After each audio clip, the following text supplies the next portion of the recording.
ثم قفينا على آثارهم برسلنا وقفينا بعيسى ابن مريم وآتيناه الإنجيل وجعلنا في قلوب الذين اتبعوه رأفة ورحمة۔ سورة المائدہ آیت نمبر 46 میں ان الفاظ کے متشابہات ہیں،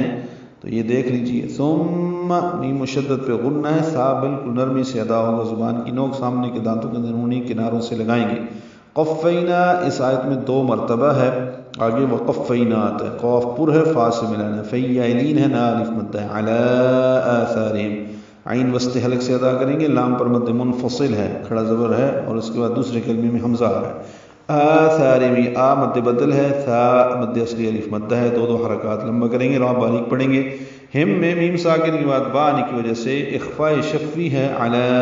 آثارہم برسولنا،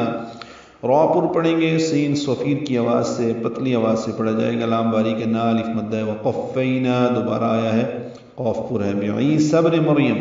عی یا مدہ ہے، سین کو با سے ملانا ہے، ابن کا حمزہ عارضی ہوتا ہے تو بعیسی ابن ہو جائے گا، مریم میں را پر پڑھیں گے کیونکہ اس سے پہلے زبر آئی ہے، وآتیناہ آ مد بدل ہے، تیعلین ہے،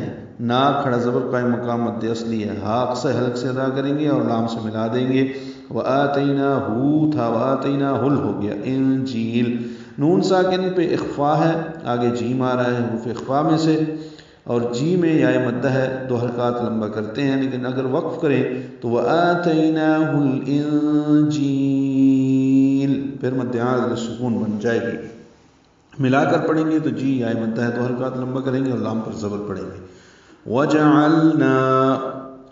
پچھلی آیت میں وجعلنا فی ذریتہما پڑھا تھا، ابھی وجعلنا فی قلوب الذین پڑھنا ہے، لام ساکن پہ اظہار ہے، نا الف مدہ ہے، فی یا مدہ ہے، قلوب میں قوف پر ہے، لو غو مدہ ہے، تو نا فی اور لو الف مدہ یا مدہ واو مدہ تینوں کی مثالیں موجود ہیں، با کو الذین کے لام سے ملا دینا ہے، نون کو اتبعو کے تا سے ملا دینا ہے، تو فی قلوب الذین اتبعوہ ہو جائے گا، عو واو مدہ ہے، عین وسط حلق سے ادا ہوگا، ہا اقصی حلق سے ادا کریں گے، رأفتن میں را پر پڑھیں گے اور حمزہ ساکن جھٹکے سے ادا ہوگا، فا کو جلدی ادا کریں گے، تنوین کے بعد واو آنے کی وجہ سے ادغام ناقص ہے، غنہ ہوگا، رأفتن ورحمہ، واو ہونٹوں کی نا تمام گلائی سے ادا کریں گے، را پر پڑھیں گے، ہا ساکن پہ ہمس ہوگا، ہا باریک ہے، میم کو تائے مربوطہ سے ملا دیں گے، یہ وقفاً ہا میں تبدیل ہو جائے گی، رأفتن ورحمہ، اور یہاں بھی آگے ملانا ہو تو جس طرح رأفتن ادغام کیا، ورحمتن ادغام ناقص کرنا ہوگا۔ پھر ہم نے ان کے طریقے پر لگاتار رسول بھیجے، اور ان کے بعد عیسی ابن مریم کو بھیجا اور اس کو انجیل عطا کی، اور ہم نے ان کے پیروکاروں کے دلوں میں شفقت اور رحم ڈال دیا۔